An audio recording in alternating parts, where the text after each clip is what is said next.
آپ کو پتہ یہ جو چھوٹی چھوٹی دعائیں سکھائی جاتی ہیں بچوں کو،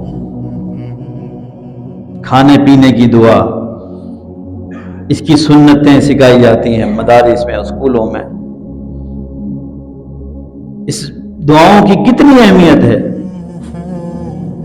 آپ ذرا ان چھوٹی چھوٹی دعاؤں کے ترجموں پر غور تو کریں۔ رات کو سونے کی دعا، صبح اٹھنے کی دعا، الحمدللہ الذی احیانا بعد ما اماتنا والیہ النشور۔ یا اللہ تیرے ہی نام سے جیتا ہوں، تیرے ہی نام سے مرتا ہوں، تیری طرف ہی لوٹ کر آنا ہے، تو نے ہی یہ زندگی دی ہے، تیرے ہی ہاتھ میں موت ہے، تیرا نام لے کر جیتا ہوں، تیرا اللہم بسمک اموت و احیا۔ گھر سے نکلتے وہ بسم اللہ توکلت علی اللہ، یا اللہ تجھ پر توکل کر کے نکل رہا ہوں۔ کھاتے ہوئے بسم اللہ پڑھنا، شیشہ دیکھتے ہوئے دعا، آپ اس کا ترجمہ تو پڑھیں، کتنا خوبصورت ترجمہ ہے، حسنت خلقی، کہ یا اللہ جیسے جب انسان شیشہ دیکھتا ہے یہ دعا پڑھے، اس کا ترجمہ یا اللہ جیسے تو نے میرے چہرے کو خوبصورت بنایا، فاحسن خلقی، تو میرے اخلاق کو بھی ایسے ہی خوبصورت بنا۔ آپ ان دعاؤں کی فضیلت اور ان کی برکات، ان کی رحمت سے آپ واقف ہی نہیں ہیں۔ ایک بچہ جو ابھی بالغ نہیں ہے، آپ اس کو صبح شام دوپہر یہ دعائیں پڑھا رہے ہیں، آپ بتائیں اللہ کی ذات اس سے کتنی خوش ہو رہی ہوگی، جو چلتے پھرتے اٹھتے بیٹھتے کپڑے پہنتے کھاتے پیتے سوتے جاگتے اللہ کا ذکر کر رہا ہو۔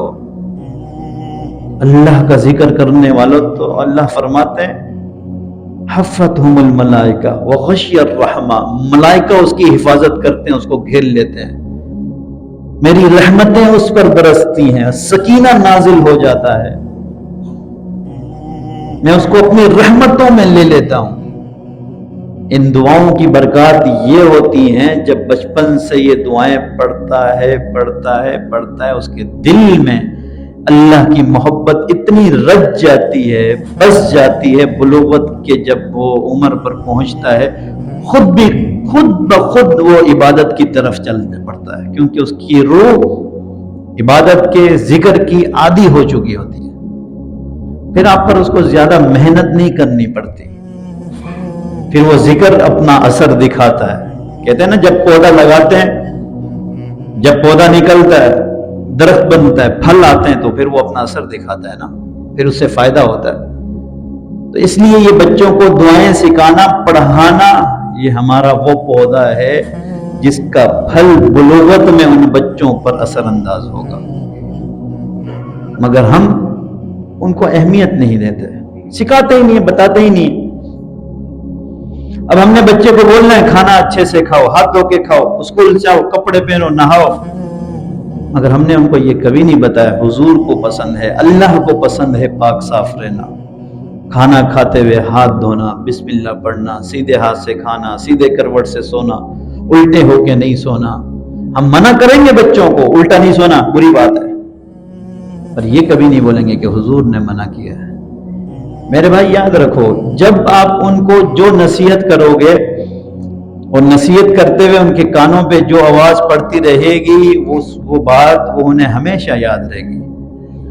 میری مما غصہ کرتی ہیں، الٹا نہیں سونا، ہم نے یہ تو انہیں بتایا۔ میرے ابو غصہ کرتے ہیں، دل لگا کے پڑھنا، یہ کرنا وہ کرنا، مگر ہم نے کبھی گھر پہ یہ ذکر نہیں کیا کہ بچوں حضور کی یہ سنت ہے، یہ پسندیدہ عمل ہے، تم نے ایسے زندگی گزارنی ہے۔ اس کی وجہ سے ہماری زندگی میں بہت فقدان ہے، بہت ہی فقدان ہے، ہمارے بچے دین کی طرف ہیں ہی نہیں۔ ہماری جو نئی جو آ رہی ہے نا، جنریشن آ رہی ہے، وہ دین سے بہت دور ہو رہی ہے، اور اس کا پورا جو ذمہ دار ہیں ہمارے والدین ہیں۔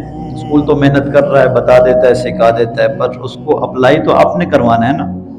بچہ تو مدرسے سے ہمارے پاس جو بچے سیکھنے آتے ہیں قرآن ہم ان کو سکھاتے ہیں، نماز پڑھنا سکھاتے ہیں، دعائیں سکھاتے ہیں، مگر رات کو سوتے ہوئے تو قاری صاحب اس کے پاس نہیں ہوتے نا۔